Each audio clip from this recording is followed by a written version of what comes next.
Everyone. So this is lecture 9. In this lecture we'll be talking about switched capacitor circuits. We'll not be able to go through a very large number of circuits, but we will look at a few circuits in a more detailed way. Okay. Now, in the last class, we looked at two switched capacitor circuits. So all these circuits where the capacitors are either switched in or switched out are called as switched capacitor circuits. Okay, and they can basically be they include the sample and hold circuits as well, and there are also other non-sample and hold or rather circuits which are used where the word sampling is used, but it's not the traditional meaning of sampling an analog signal. Okay, so let me give you a small illustration. So all of us are familiar with the FIR filters, right?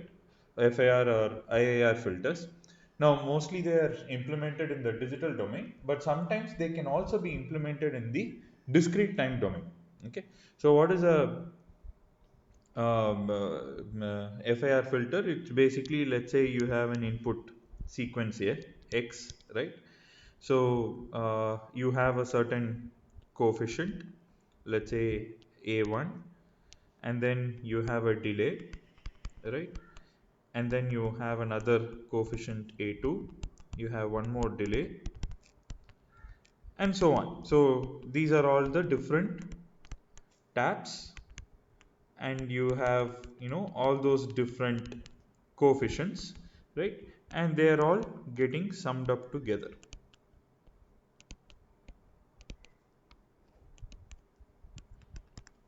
And this is your output sequence y of n, right? So you have a certain, the transfer function basically is given by y of z is nothing but, right, a of a1 x of z plus z inverse a2 x of a2, or rather the transfer function here y of z by x of z can be given as a1 plus z inverse times a2 plus z power minus 2 times a3 plus z power an into z power minus n plus 1, right, or minus of n minus 1, right? Now this is the transfer function. Now this can be implemented in the digital domain, of course, that is easy, and even in the discrete time domain you can do it. So for example, let's say this itself is a sampled signal. It's a sampled discrete time signal. What can be done is that you take it, you can scale it by a certain, if you know a1 a2 a3 and so on, right? This delay can be nothing but another sample and hold circuit, right? So you sample the, so right now you are not sampling an pure analog signal, you are sampling an already sampled signal. Okay, or in other words, you are sampling an, or you are reading a sampled value. Okay, so all these are basically, these all are called as also sampling circuits and so on, or sample and hold. Now these things can operate on the other complementary phases of the clock and so on. Okay, so here of course you don't need that gate boosted switch or the bootstrap switch, you can use a normal switch, because you're not sampling a time varying signal. You for a given sampling interval, the signal remains the same. Okay, so that is how it happens. And so we will also see circuits which can do the scaling function, right, which is basically multiplying by a scalar a1 a2 a3, some scalar. We'll also see circuits which can do summing. Okay, all these happen in the switched capacitor domain, and when we go to probably certain types of ADCs, we will see some of these things getting implemented. Okay, now already one circuit that we have seen is basically the flip around track and hold, right? So you sample it and then you flip it around, so that is a flip around track and hold. And last class towards the end I did talk about sample and hold with charge distribution amplifier, right? So just to or charge redistribution amplifier, right? Now just to refresh your memory, what happens is this is the single-ended version. This is grounded, right? You can always, for a representative purpose, you can put it as ground. In actual implementation, mostly these will be fully differential circuits where both the plus they will be or even if it's a single-ended circuit, it will be connected to some common mode voltage which is somewhere somewhere in the middle of the voltage range. Okay, so but for easier understanding and for easier computation or hand calculations, we just say it is ground, and that is valid if you have a bipolar supply. Okay, if you don't have a bipolar supply, you have to use a non-zero common mode voltage. Okay, now what happens is this is your V in, and you have, let's say, C1, and you have one more capacitor here, C2. You have one switch here, let's call this switch S1, S2, and this is S3, right? So in the sampling phase or the tracking phase,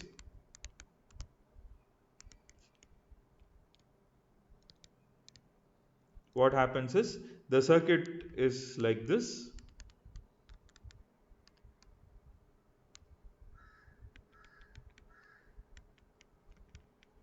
right? And let's say this is C1, this is V out. Then what happens in the amplifying phase or in the amplification phase, the circuit becomes like this, right? This capacitor is also grounded, C1, and as I explained in last class, the the voltage at this node, let's call this node X, right? This voltage at this node is forced to go to 0, and therefore what happens is that this all the charge in capacitor C1 moves to C2, right? And this is what is called as charge redistribution, and therefore V out now becomes, as I mentioned, V out now becomes basically the charge whatever was there on C. So basically what was the charge on C1 in the first phase was nothing but C1 times V in, right? Now this charge has moved to C2, and therefore V out can be written as what? This whole charge C1 times V in divided by C2, right? And this is basically going to be your output voltage, correct? This charge which is gone on to C2. Okay, all right. Now this particular this is also called as a non-inverting amplifier for using switched capacitor circuits. You can also have the other versions. Okay, now let us go a little deeper into these two circuits that we talked about. Okay, now when I say deeper, let us see what are the other things that can cause an issue. Okay, the first thing that we need to talk about is basically, so let us first start with the flip around track and hold. Okay, in the flip around track and hold, what did we see? We saw that this is going to be the switch S1, right? And at that time this was connected like this, and later you have a switch which connects you like this, right? You kind of flip the whole thing around. Let's say this is CH. Now what are the things that can actually go wrong? So first, in last class we saw how these circuits work, right? Now we are going to see what are the things that can actually potentially go wrong. Okay, so let's say this is switch S2, this is switch S3. Now one thing that we all know is every op amp has an input capacitance, right? Let me call it as C in. Now what is the effect of this C in, right? Now, of course, in order to, I think we discussed this last class, if you want to do charge injection, remove the effect of charge injection, S2 opens slightly before S1 and all that. But now that you have an input capacitance, what happens to the signal? So let's say this is Vn. Okay. Now, in the tracking phase, you can draw the circuit to be something like this.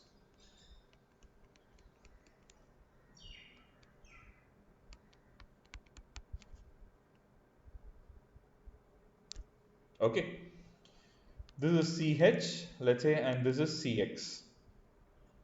Now, what happens is, first of all, there is the effect of a finite op amp gain. What is finite op amp gain? That is, the gain of your op amp is not infinite. Okay, so what happens to a unity gain feedback circuit?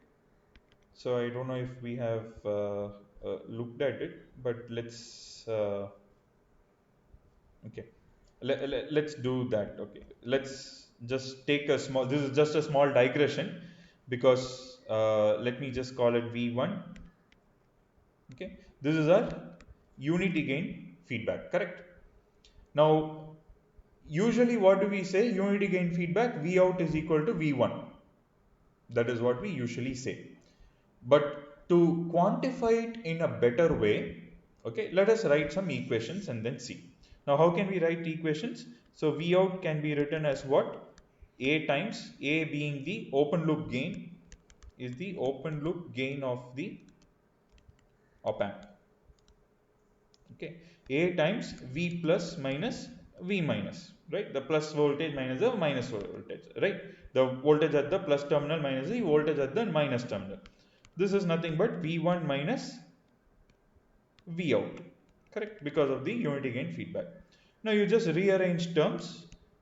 What do you get? V out can be written as A times V1 divided by 1 plus A, correct? Because this term goes to the left and then you bring it back to the right. And in other words, V out by V1 can be written as A divided by 1 plus A. Okay. So typically what do we say? Since A is extremely large, right, you can divide both numerator and denominator by A, and what happens is that you will, this term approximately becomes 1. Okay. But if you want to chase after accuracy and precision, right, actually V out and V1 are not exactly equal. Okay, they are related by this factor of A divided by 1 plus A. Okay, so for example, if you get a gain of 1000, the ratio is going to be 1000 divided by 1001. If you have an open loop gain of 3000, it's going to be 3000 divided by 3001. So there is some residual error which is present. That residual error will completely go down to 0 only when your open loop gain is infinite, which is definitely not possible. So for all practical op amps, there is going to be some residual error. Okay, so now applying the same concept here to this track and hold circuit, right? What happens if you look at this op amp, right? Here it is connected to ground, right? Here you have unity gain feedback, and you have your C in, you have your CH, this is your V in, right? Now let's call this node X. Okay, node X is not equal to 0. It is not equal to 0 due to the finite op amp gain, correct? Now because it is not equal to 0, okay, there is some charge which is, the voltage across that node is basically Vx, and the charge that is stored there is nothing but C in times Vx. Let me just call it Q in. Okay, this is the charge that is stored in the input capacitance. Now this C in is nothing but the parasitic capacitance of the op amp. Okay, we all designed op amps the previous semester, so you know that there are MOSFETs there. right? You have some transistors, they have some CGS, right? So there is some input capacitance. So that is the Cn. Now this charged Qn, which is equal to Cn times Vx, where Vx is a very small value, it's a small value, but still now we are talking about the precision issues. Okay, so all these things come into the picture when you are trying to design a very high precision ADC, right?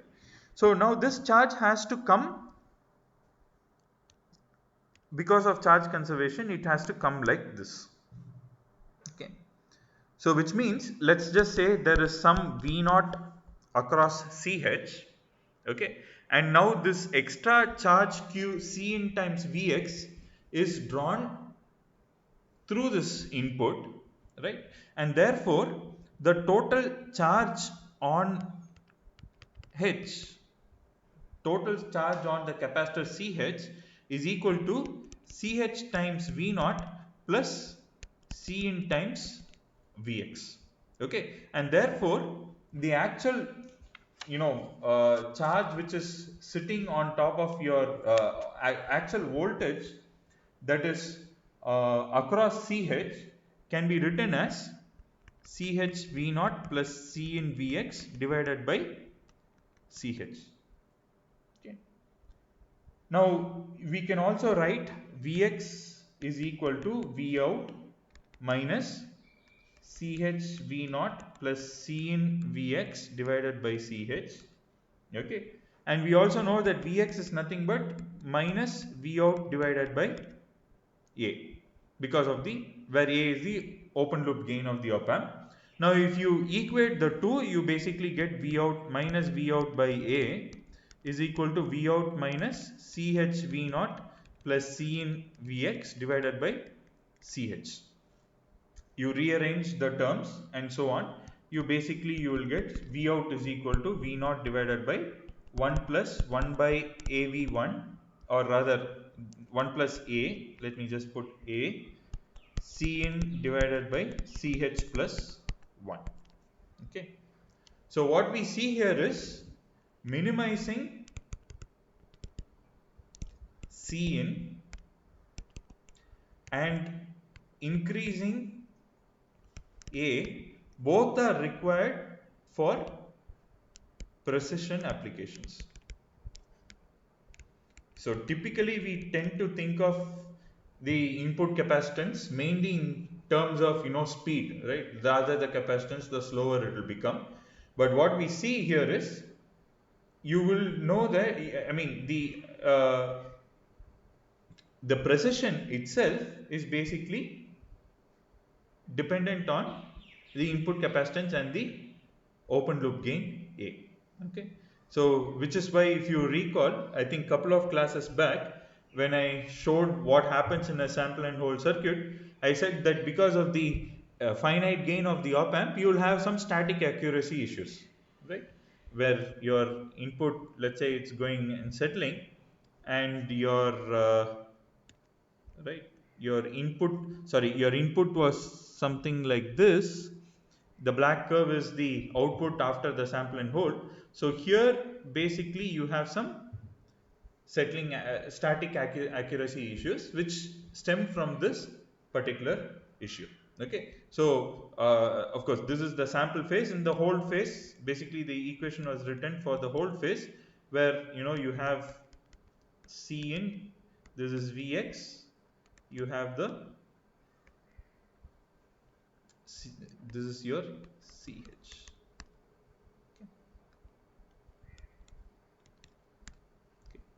All right, so is this clear?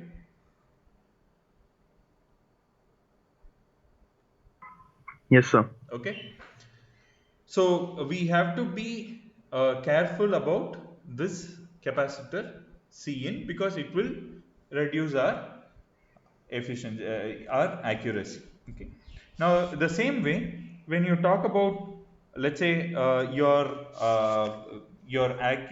speed, so how far, so if you recall this diagram that we drew in one of the previous classes, I think 2 classes back, right, where the input goes up like a step, and where I said that this is the time that the op amp will take to charge up. So basically that is what happens even in this case. So far we looked at accuracy. Now let us look at the speed or the timing issues. Okay. Now when you have a step input, okay, let's draw that. Right. Let's say this is your switch. You have CH. Okay, this is the node X, right, which is connected through another switch. Let's say this is S2, this is S1, right? Now the equivalent circuit of this whole thing can be written, can be drawn like this. This op amp, you can basically say that it has a very high input impedance, some GM times, this is X, right? So this is Vx. So GM times Vx with an output impedance R0, RO. This is your op amps model. Now here you have basically, let's say, R on 2, which is the on resistance of the switch S2, right? This is the node X. Let's say this has a switch resistance of R on 1. Now what we are interested in is to find out how long does the output take to track, right? How does it take, how much time does it take to track the input, okay, and how much time does it take to settle to the held value, okay, because there are two things. Now in order for this capacitor CH to charge, right, let's say this is your V in, the CH capacitor is going to charge through this R on, but the other plate of the capacitor Vx, right, that, because that is how the current path is, right, like there is no current path into the op amp, the current has to flow through the switch S2 through the output of the op amp, okay. So the, in this particular scenario, in this particular circuit of flip around track and hold, the time constant for which, the time constant associated with the charging of CH with, for the sample and hold operation is also dependent on the performance of your op amp, because the current has to basically go through, the current path is going to look something like this, okay.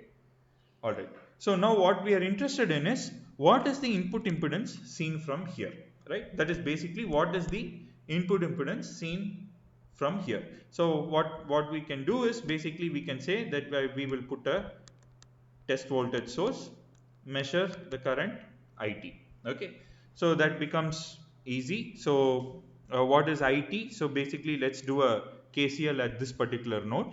That is nothing but IT minus GM, that is the incoming current, minus GM Vx. Vx is nothing but Vt here, okay. This is the current which is flowing through R0 plus the current that is flowing here is basically IT minus GM times Vx, right, and then that plus IT into R on 2 is basically equal to Vt, right. So now rearranging these things, okay, we collect the terms for Vt. We can say that it becomes 1 plus Gm R0, right, is equal to It into R0 plus R on 2, correct. So Vt by It is basically your input impedance, can be given by R0 plus R on 2 divided by 1 plus Gm R0. Okay. Now here R0 is the output impedance of your op amps or the transconductance amplifier. Okay. So basically it is an OTA, right. So this is much greater than the on resistance of your switch. That is quite obvious, right. And also GMR0 is much greater than 1 because it's an open loop. It's basically, that's your open loop gain. So this Rin basically reduces to R0 divided by GMR0, which is basically equal to 1 over GM. Okay. And therefore the time constant during the sampling phase can be given as R on 1 plus 1 over Gm into Ch. Okay. So the input impedance here from what we have calculated is nothing but 1 by Gm. This is R on 1. So you have two, it's like having two resistors in series with your capacitor, and the time constant for your sampling phase is given by this particular expression. So in the op amps that we have seen, basically Gm is nothing but the transconductance of the input pair. Okay, all right. So now this is for the sampling phase. Okay. Now what is required is you have to make sure that the time constant is very well within the time period of the signal. So if you have this time constant, okay, it should be quite smaller than the speed at which the signal is going to change at the input. So if that is guaranteed, then CH can easily track your input. That is all what is required. Okay. Now let us look at the hold phase. Now in the hold phase, what happens is you have this op amp, right? You have let's say this is CH, you have this Cin, you also have some load capacitor at the output, because anyway it will drive the output stage. The capacitance itself is going to have some the op amp itself is going to have some output capacitance. Okay. Now what happens here is basically Vin when it is starting. Okay, let us look at that time during the time instant when the transitioning is happening. Okay, so basically let's say we are looking at this particular time. So when this transitioning is happening, okay, let's call it as T naught. So V out at T naught is almost equal to 0, correct? Because in the previous phase this was connected to ground and it was a unity gain feedback. It was supposed to be ground, and we know that it was some small Vx which is very close to 0. Okay. Now what has happened is you all of a sudden you have connected one large voltage, and therefore now the V out has to basically charge up to the final output V naught, right? We know that V naught is across CH, correct? Now this output voltage V out has to start from 0 and basically charge up to, let's say this is T naught, this is V out. V out will charge from 0 to V naught, right? Now how is this charging behavior going to be, right?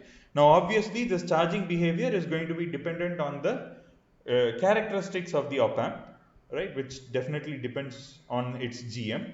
It also has a dependence on CL, because now this output capacitance CL has to charge up to that value. CH is fairly constant, but then that will also come into the picture, right? And Cin also will somehow be in the picture, right? Because that is also there. Now what will happen here is, it is very difficult for V out to instantaneously change. So what happens is this node X, right? So in the previous scenario, this was, maybe I'll just use another, okay, let me just go to the next. In the sampling phase,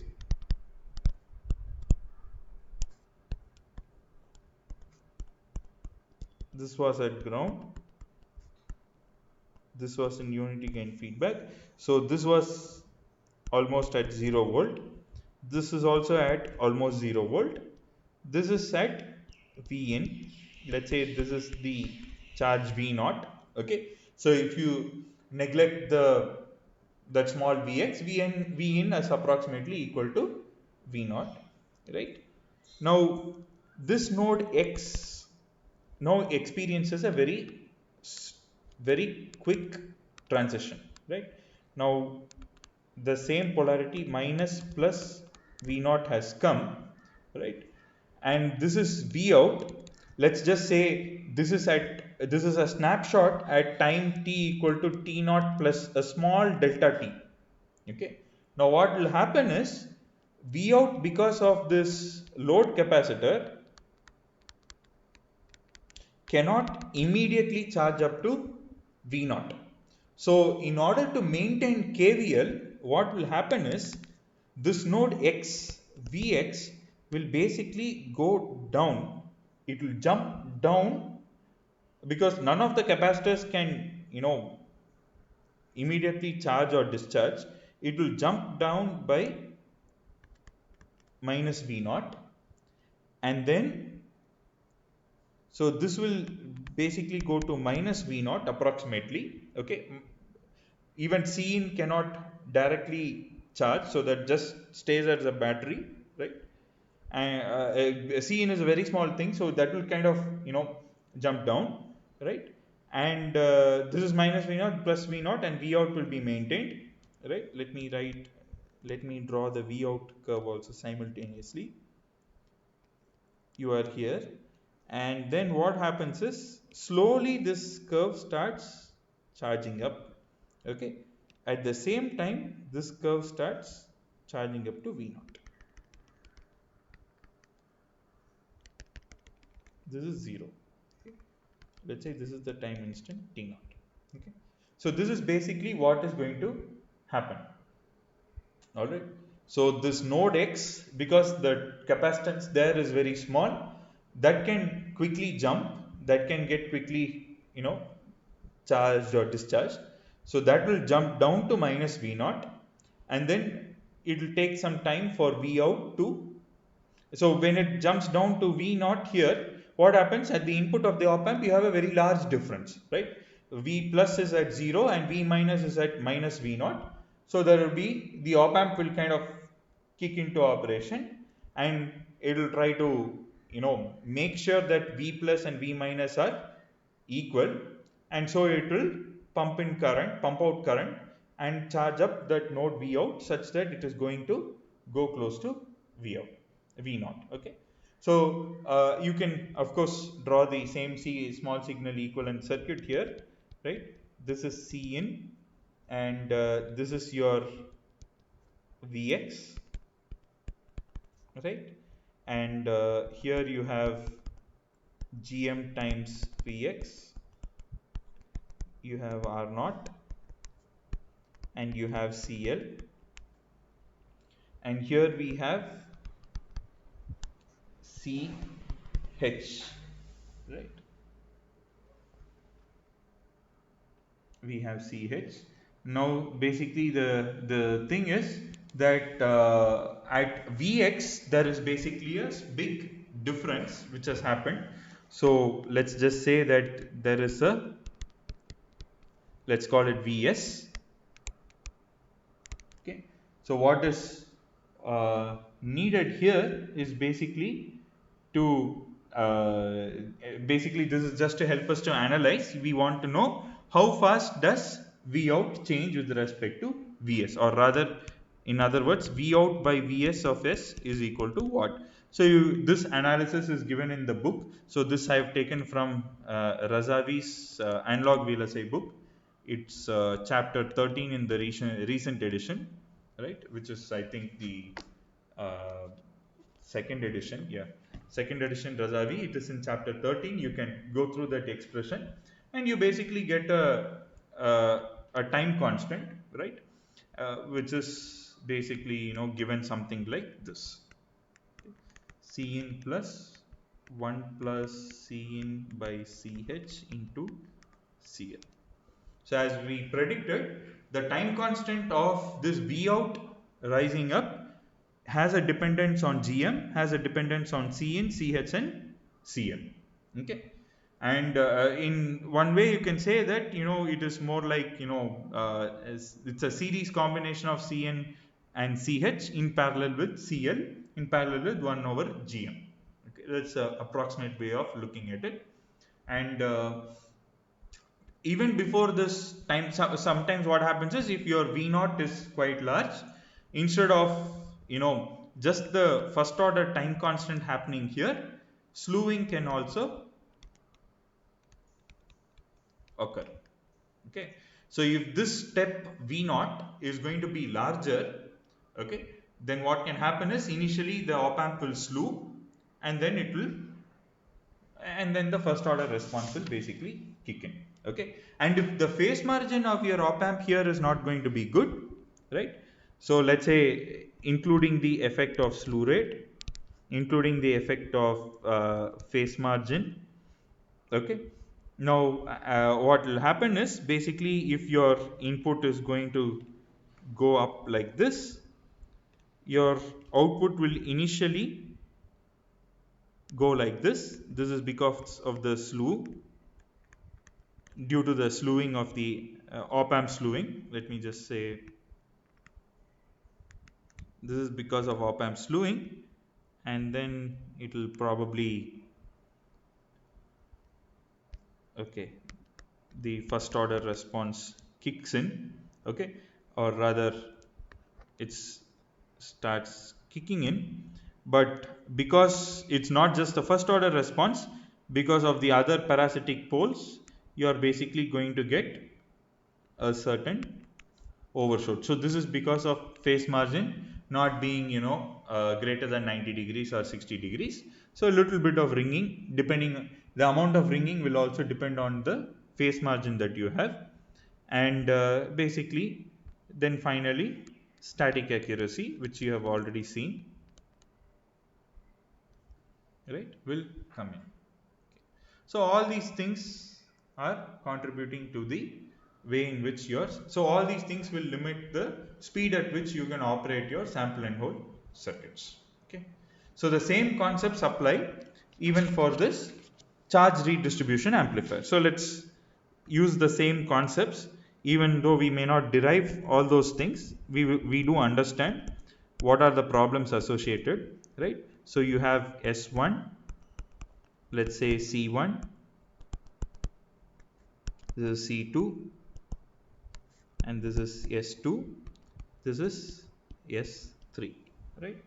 Now even in this case, what is going to happen is, right, there is going to be some capacitance Cin sitting here, right?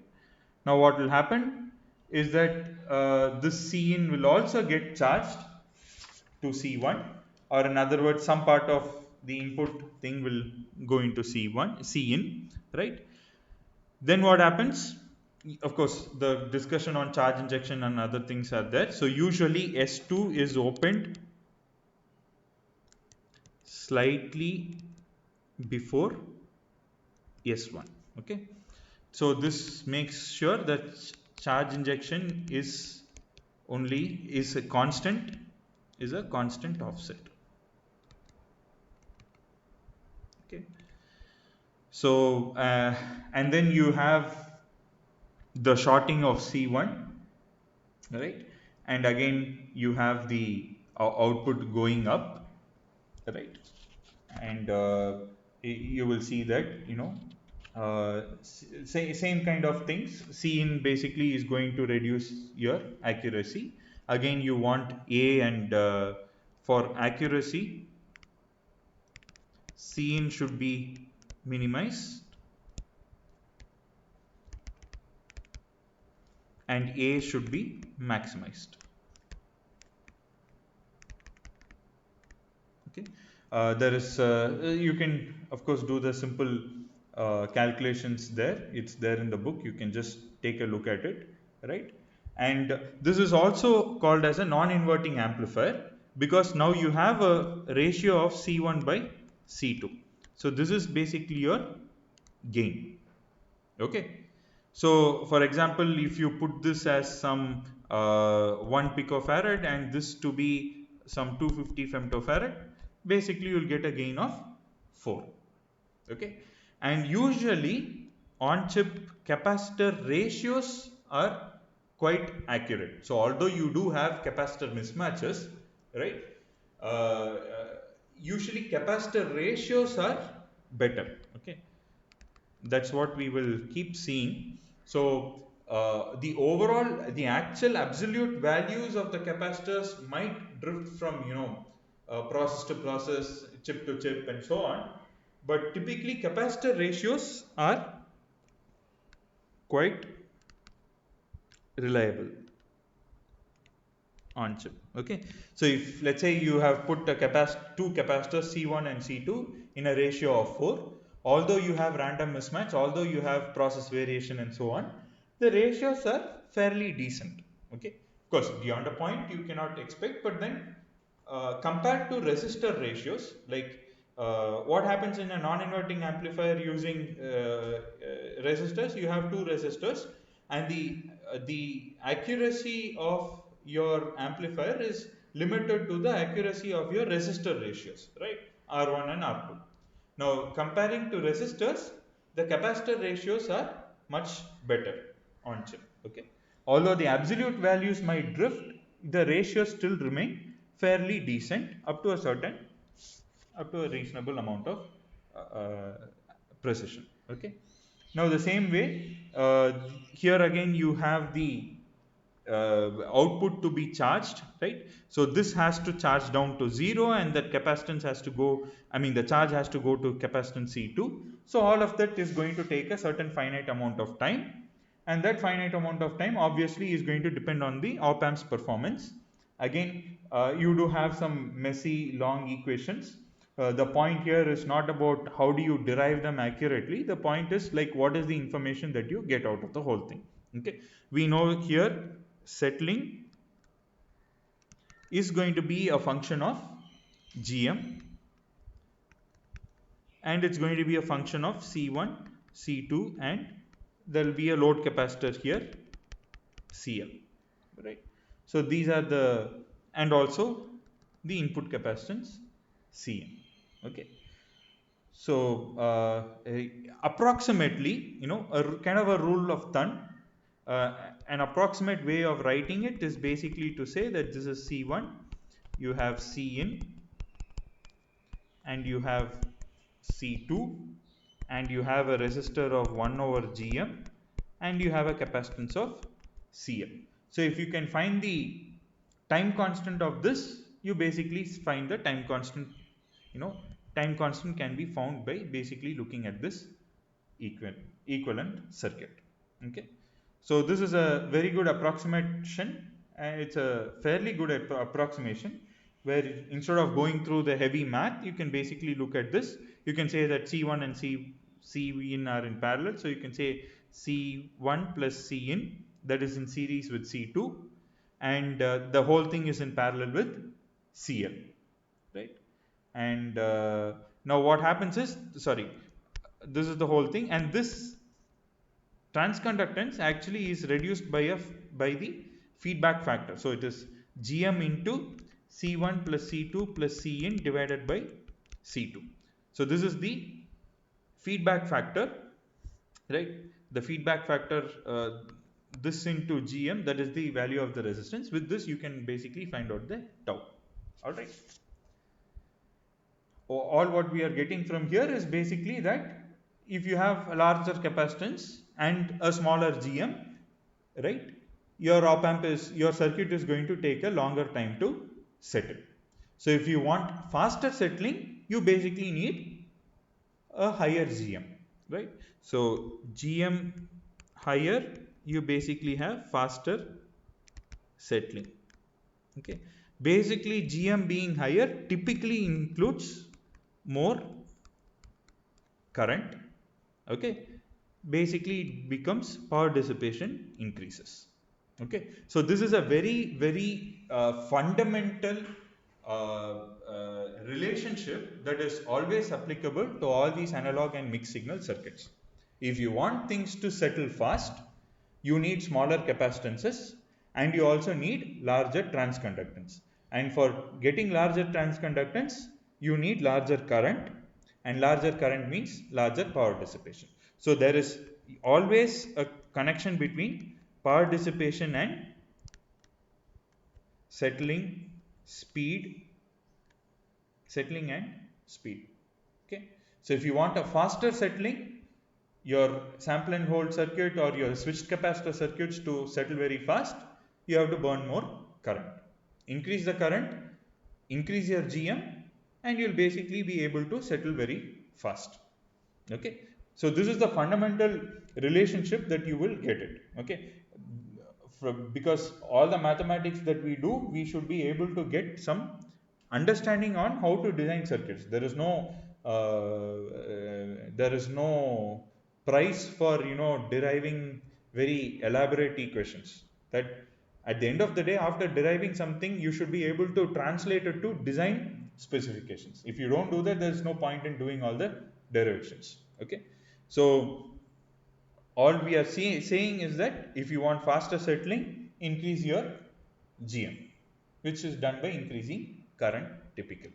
Okay, now let me also give you a precision multiply by 2 circuit. Okay, the reason we say precision is because we try to take care of all the other effects that we have talked about. So the way we do it is something like this. Okay, so this anyway is grounded. You have switch S1 and S2.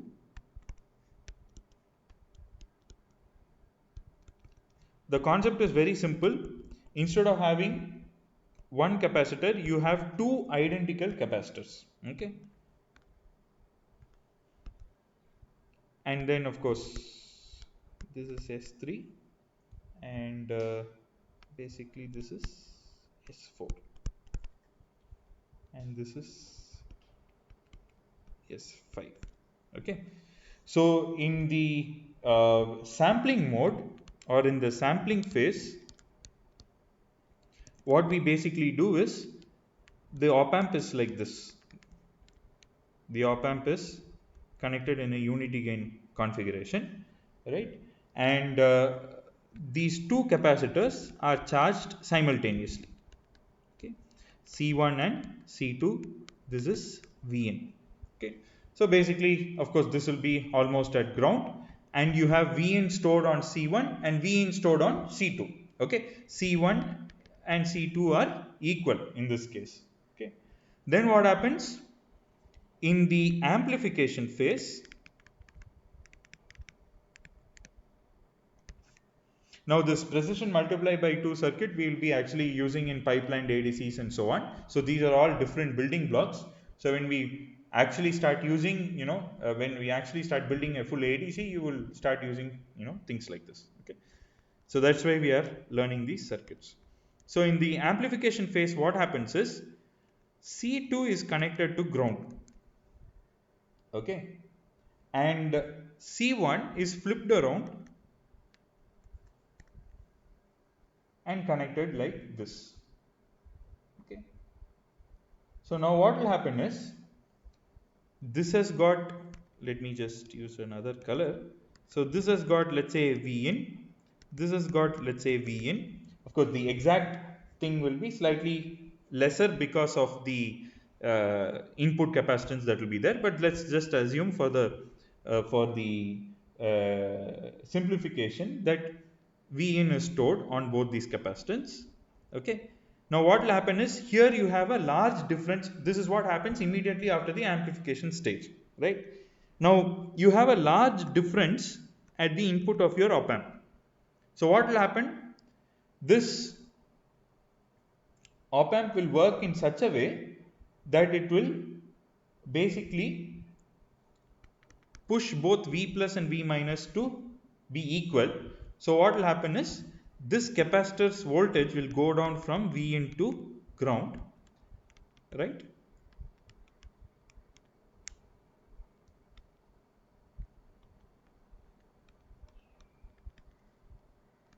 And all that charge cannot escape anywhere, right? They will all basically go and stay here, and you will basically get 2 times V in here. Okay, so it will make the it will allow a current path here and force the voltage across C2 to be 0. Okay, and C2 will go down to 0, and all that charge will go and sit on C1, and you basically get 2 times Vin. Okay.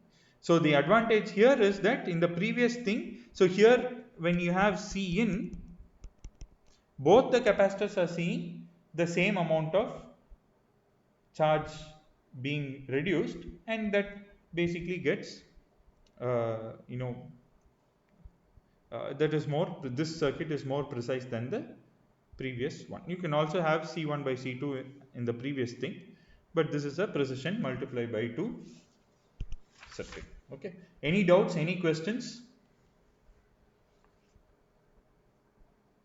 So similarly you can also do addition of two voltages, subtraction of two voltages. Maybe in the next class we'll see, and then we'll move to quantizer characteristics.